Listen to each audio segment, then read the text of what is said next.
Magandang araw sa inyong lahat mga kapatid ko kay Kristo at ka-follower ni Kristo. Alam niyo ho, pag-usapan natin yung pagiging follower, tagasunod.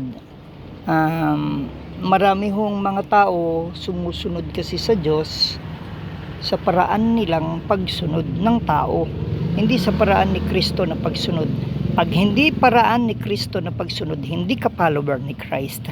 Follower ka ng gusto mo, ng sarili mo. Kapag tayo ay napunta sa isang gawain o mangangaral o taga-akay na bulag, magiging follower tayo hindi ni Kristo kundi ng mali niyang aral. Kapag yung mangangaral may dagdag, may bawas ang aral, may dagdag, may bawas din yung aral natin, at yun ay hindi quote and quote kinikilala ni Kristo. Nabubuhay ka sa mali at sa tama, nabubuhay ka sa kasalanan at kabutihan o katuwiran na inaakala mo. Pero sabi ni Kristo, hindi niya rin kikilalanin maski anong kabutihang gawin mo. Maski ikaw mangaral, magpalayas ng demonyo, gumawa ng dakilang bagay sa pangalan ng Diyos, mag-ala propeta, magpagaling na may sakit, manalangin, hindi niya kikilalanin kung hindi ka lumalayo sa pagkakasala. Kung ikaw ay hindi nagdidisiplina talaga ng sarili mo o nagpapalago, kung hindi ka talaga tumutupad sa kalooban ng Diyos sa Mateo 7:21. So, ang tao, ulitin natin, ay may sinusunod siya. Dapat alamin, sabi nga ng Bible, i-examine natin yung ating sarili kung tama ba tayo. I-examine kung nakabatay tayo sa aral ni Kristo at buhay ni Kristo. Examine natin yung kaharap, kausap natin, yung tao, yung mangangaral, yung grupo, yung kaharap mo. Baka kambing yan, hindi naman yan tupa, baka yan ay hindi Kristiyano. So, i-examine natin lahat. Sabi ng Panginoon, merong daang tila tama. There's a way that seemeth right unto men, pero destruction ang dulo nito. Kaya ingat ho tayo. So, Panginoong Jesus at mga alagad niya nagsasabing mag-iingat tayo. Tingnan yung tamang aral, walang bawas, walang dagdag. Tingnan natin yung pamumuhay. No? Yung kabulukan ho yung nagsasabi. Nagsasabi na wag yung tingnan yung kabulukan kong ginagawa. Wag, parang magulang yan eh. Tingnan, ipakita ng magulang by living, by example, yung pagtutuwid na dapat niya o pamumuhay na tama, na marangal, na matuwid, na banal, na may Diyos na makita ng anak niya. Hindi yung anak, huwag mong tingnan yung ginagawa kong mga bisyo, pambababae ko, pagsusugal ko. At huwag mo sunin, alam mo ng mali eh. Hindi ganun. Kaya nga yung living by example, napakalaga. Ganun din sa mga lingkod ng Diyos. Pakita nyo, hindi yung makakita tayong maganda bihis, maganda simbahan, maganda ang pananalita. Tingnan yung buhay, yung sinasabing baka double standard, may iba pang pagkatao yun. No, examine nyo, kaya maraming iba hindi yan makapagtuturo ng tunay na aral at buhay ni Kristo. Dahil walang Espiritu ng Diyos. Ano ituturo niya? Walang dinidikta ang Holy Spirit.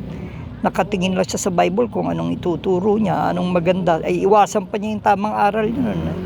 Kaya alam niyo, kaya kung mamali talaga tayo, hindi tayo magkakarelasyon sa Diyos, hindi tayo tunay na maboborn again, yung mababago yung pagkatao, marireform, magkakaroon ng changes, hindi magkakaroon ng tunay na pagbabago sa kalooban at sa hindi lamang sa puso, isip, isip, salita, gawa.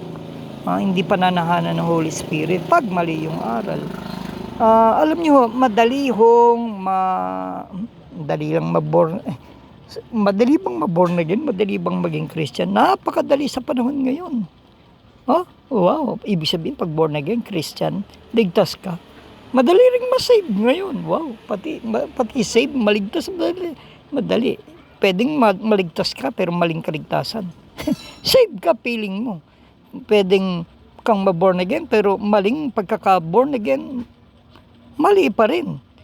Pwede kang maging Christian pero maling pagiging Christian. Madali. 'Di ba? Kaya nga sabi ni Christ, not everyone who says, Lord, Lord, will enter the kingdom of God, but only those who do the will of my Father in heaven. Only those who do the will. Yung gagawin ng kalooban. Marami yan. Paglayo sa kasalanan. Tunay na pagsisisi, tunay na pagtalikod sa kasalanan, tunay na pagpapatotoo, tunay na pagpapalago. Dami, tunay na pag-aakay. Kasi, at saka yung bababang ka ng Holy Spirit. I mean, marami yan.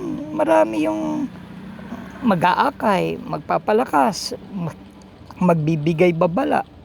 Yan ang inuutos ng salita ng Diyos at i-remind the Holy Spirit. Paano kung wala kang Holy Spirit? Hindi ka na i-remind yan. Pagising mo sa umaga, iba na sa utak mo. Hindi yung pangungusap niya o paggabay niya. Yung mga post kasi or tumatalakay sa social media na sabi niya pag pumasok naman ako sa simbahan di may cross, may Bible, o ba abito pa yung mga ngaral, may suot siyang robe, aba meron pang sash na kaano do sa leeg niya, yun ay lingkod ng Diyos, o di palangit din, di Christian ako automatic. Kung mo pumasok ko sa isang church na nagsasabing Christian church, Christian ka na, hindi. Kung sabi nga, kung pag pumasok ko sa isang garahe, magiging kotse ka ba? Hindi hindi ganun. Mentalidad ng tao minsan kasi, hindi naman nagmamarunong. Minsan masyadong mababaw yung pag-unawa natin sa mga bagay-bagay. Kay Kristo iba.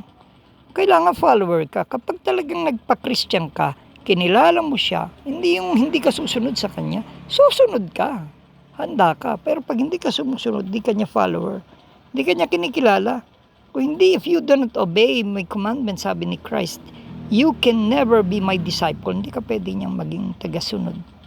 No, hindi pwede. Ang tindi If you only listen to the word na aral ng Panginoon, pero hindi you never follow, you'd never obey.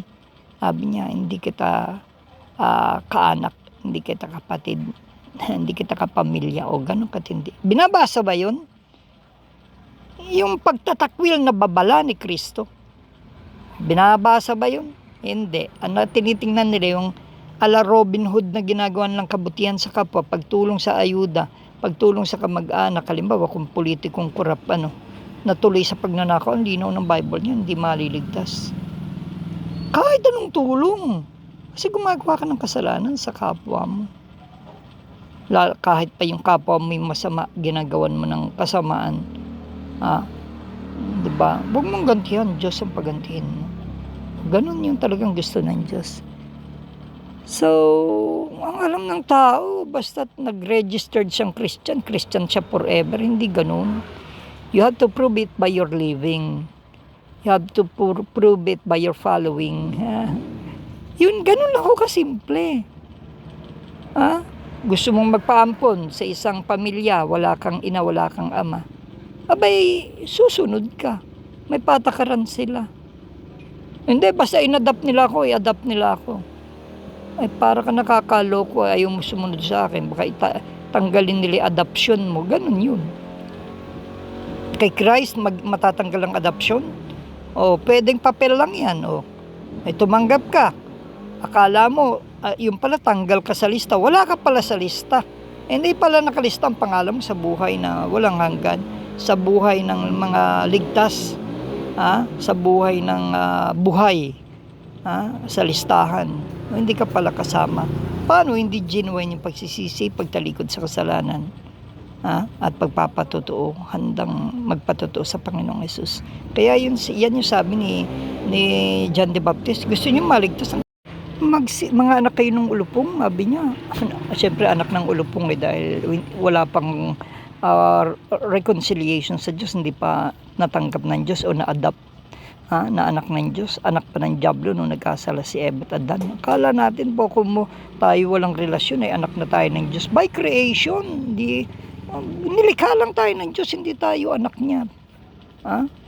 Ang dami nga tumalikod sa Diyos kaya nga pinalupig ng Diyos kaya nga pinarusahan ng Diyos, kaya nga nung gunawin pa niya yung mundo noon, nung time ni Noe. Hindi ganun tayo kahalaga. Mahalaga tayo sa Diyos, pero minamahalaga ba natin yung tawag ng Diyos ng pagtitino ng buhay? pagsusurrender, pagpapasakop, pagsunod. Hindi. Tapos gusto mo, ikaw ay by creation, anak ka ng Diyos. Nilikha ka lang ng Diyos. Hindi ka pa anak ng Diyos. Kahit yun nilikha noon yung unang tao, hindi sila nakakatawag ng ama ko, ama ko.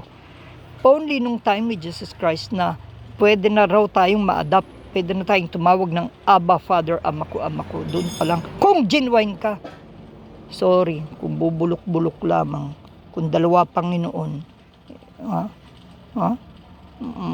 Hindi pwede yun. Yung double-minded, hindi pwede kay Kristo. Ang linaw ng aral niya. Nagbubukas ba kayo ng Bible? Magbasa kayo.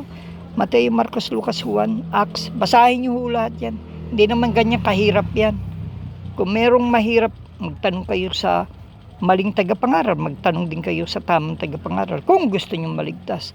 Kung gusto niyo makilala ang Diyos. Kung gusto niyo panahanan kayo ng Holy Spirit. Kung gusto niyo talaga masigurado ang na may Diyos o may kaligtasan. Kung gusto nyo, pero kung ayaw nyo, takot kayo dahil baka pakialaman ng kayo ng Diyos, huwag ka na nga magtanong-tanong pa. Kung maraming iba gustong lumago sa paglilingkod, ayaw na may suko pa ang lahat sa Diyos. Ayaw iwanan ang imoralidad, ang kasalanan, ang kamunduhan. Ayaw ring magiging patotoo kay Kristo.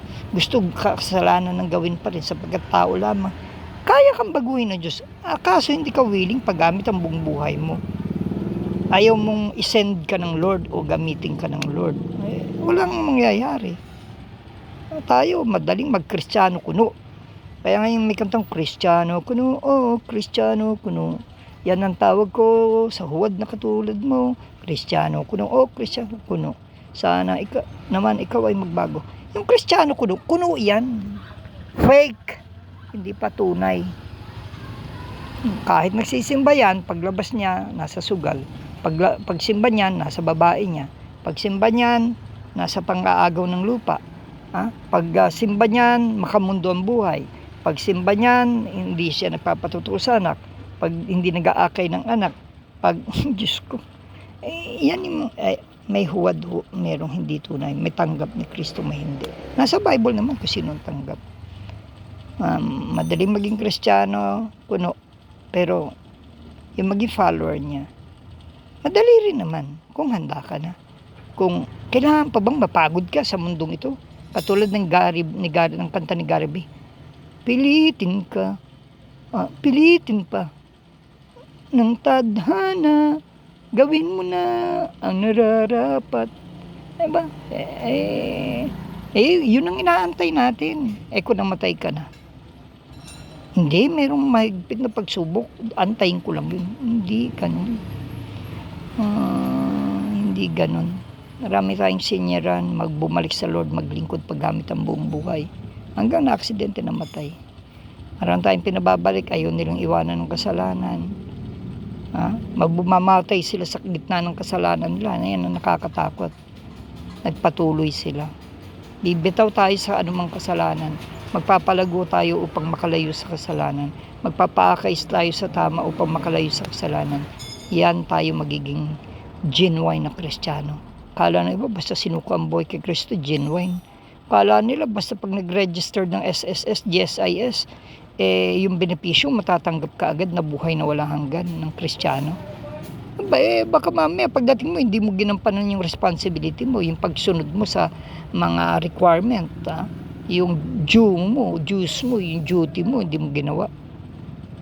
Magpa-enlist ka sa army tapos awol ka, hindi ka gumaganap, di ba? Tapos gusto mo yung benefits matanggap mo. Kagaguhang kalukuhan ho yan. Kahit kooperatiba mag-member ka. Alam nyo, magbago na tayo, sumunod na tayo. Bagamat konti lamang ang maliligtas, malay nyo kayong isa doon. Huwag na tayong maghanap ng magandang simbahan, magtayo na lang kayo ng magandang simbahan para sa Panginoon. Kung tunay nyo gusto makilala ang Diyos, maghanap ng tamang taga-akay. Kasamahin yung kapamilya ng Diyos, katupa, yan ang ipunin ninyo, mag-ipon kayo. Hindi sa mga kambing tupa magkasama, pati kambing na hawa, ay pati tupa na hawa o hindi na lumago. Diba? Pag hindi tayo lumago, hindi tayo maliligtas. Hindi natin magagawa pinagagawa ng Diyos. Pati kasalanan, hindi natin mapaglalabanan. Hindi tayo lumalago, mali ang taga-akay, bulag. Hindi ibig sabihin nasa maganda simbahan ka, malaking simbahan ka o isang maliit na simbahan, Christian ka na, hindi. Sa uri ng buhay mo, sa uri ng pagsunod mo kay Kristo. Okay? Hindi ko mo may pin ka na dito sa Coelho, bumibili ako sa PCBS nun, yung gold na pin about Christianity, nakalagay dito sa mga Coelho ko. O may cross ako, o meron ko rosaryo, hindi yung nangangahulugang Kristiyano na ako, o may suot akong Jesus is in me, nakalagay doon sa t-shirt ko, nangangahulugan si Kristo na sa akin, hindi. Sa pamumuhay ko, you will know them by their fruits, sa bunga. Hindi bungang katanyagang karangyang kapayamanan. Marami akong pera, ang ganda ng trabaho ko sa politiko, dami kong pera, dami kong nananakaw, o treasure hunter pa ako, ang dami kong niloko sa lupa, diba? Di mayaman ako, di ang Diyos na sa akin, hindi ho yun. Kundi yung Diyos nakatira sa iyo, kundi kinakausap ka, pinagagawa ka niya ng mga bagay na nais niya para sa kaligtasan ng iba, paglakas ng iba, pagbabalbala sa iba, sa mga tisod, sa mga nagtisod, sa mga pagbibigay ng mga parusa ng Diyos na ikaw ang magbibigay ng ultimatum sa kanila. Gagamitin ka ng Diyos para sa kaluwalhatian niya, gagamitin ka niya patutuwa, asin at ilaw, hindi dilim. O yun ho yun, tagasunod ka niya. Okay? And yan po muna. Sana talagang suriin natin ang ating sarili. Kung wala pang relasyon, hanap ng taga-akay na tama. Mag-ipon, magparami. Ang bilis dumami. At kahit hindi naman kahit walang lugar, yung mga bahay, yung bodega, yung kusina, yung sala, walang Kristiyanong ipag-iimot pa niya yung buong bahay niya. May lupa siya, patayuan, paggamit. Ingat lang kayo doon sa gusto ilipat ka agad sa pangalan ng mga manggagawa o pastor. Hangad nila kasi lupa, building ka agad. No. Ang tunay na manggagawa ng Diyos talagang contented yan, maski sila basta't sila na-welcome, nakakapag-ipon ng kaluluwang tumatanggap at natitrain. Yun lang sila. Hindi nila hangad kailangan may lupa, may ganyan, hindi. Pero kung meron silang sariling lupa at tinawag sila ng Diyos, gagamitin nila. Lahat ng yaman nila, ipagtatayo nila ang Diyos na isang gawain maayos. Nang hindi nahihingin ang pagkakaayos ng simbahan para lamang manghingi sa mga bagong member o hindi pa Christian ng member o magtukato ka. Hindi, sarili niya gagamitin niya. Ang tunay ng mga Kristiyano rin na nakakilala, handang ipagamit ang anumang bagay sa kanila dahil sinuko na rin nila yun sa Panginoon. At gagamitin nila sa manggagawang matuwid, nagtuturo ng relasyon upang ang anak nila yung magkaroon din ng relasyon, magamit ng Diyos ang mga kaibigan, kamag-anak nila. Ganon, hindi pinag-iimot ang bahay. No? Handa talaga silang paggamit ang buong yaman nila dahil parang Sakeo, parang sila Lydia ng Bible na talagang bukas sila sa anumang nais ng Diyos na gawin sa buhay, sa property nila. Okay? So, yan ang mga tunay na Kristiyano, hindi hypocrite. May hypocrite Kristiyano, galit ang Panginoon dyan. Sa hypocritong makadiyos, galit na galit. Ang daming sinabi ng Panginoon dyan, maganda bihis, iba ang salita, pero sa puso iba, sa gawa iba. Maganda papuri sa Diyos, pero ang buhay iba. Maraming tagong lihim, kabulukan, immoralidad, maraming ganyan. So, naninisod, ang gagahasa, mga mahalay, kalakalang salita ng Diyos. Maraming ganyan ho. Maraming ganyan. Kaya pag napunta kayo sa mga gawain ganyan, di lang kayo lalago. Wala lang, samahan lang ng makamundo. Makamundong Kristiyano kuno, mahirap. Anyway, God bless you.